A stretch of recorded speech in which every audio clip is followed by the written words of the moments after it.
The Forbidden Forest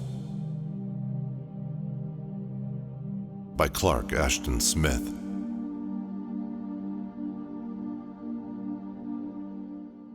Narrated by Matthew Schmitz. The child Natha lived with his father and mother in a little house not far from the verge of the great jungle.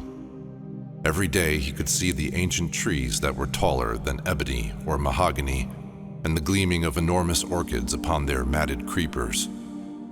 His parents had told him that he must never venture within the jungle, for the beauty of the high palms and hanging flowers concealed a host of dreadful perils, and venomous serpents and dire monsters dwelt among them. But Natha thought that nothing in the world could be so beautiful as the jungle, and it lured him evermore with the mystery of its infinitude, with its manifold and silent and fantastic loveliness.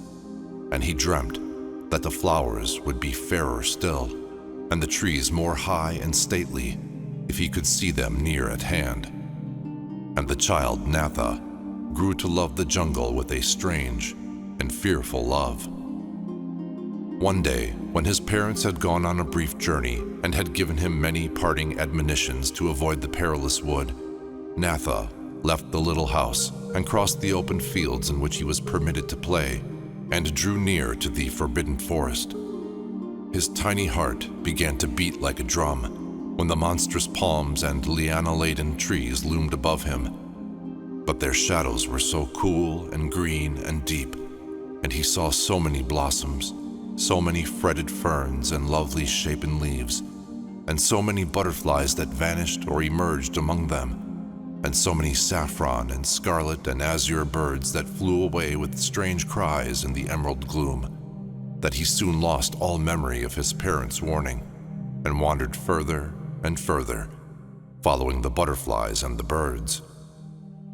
And Natha was very happy for a while, and he found a million things to puzzle or fascinate or please his childish mind.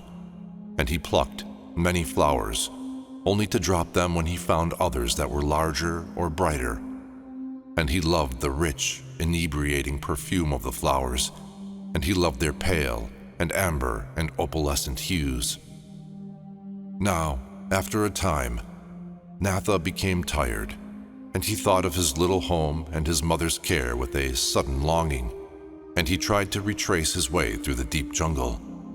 But he had wandered far in the emerald gloom, and all things were different and unfamiliar, and he could not find the route by which he had come.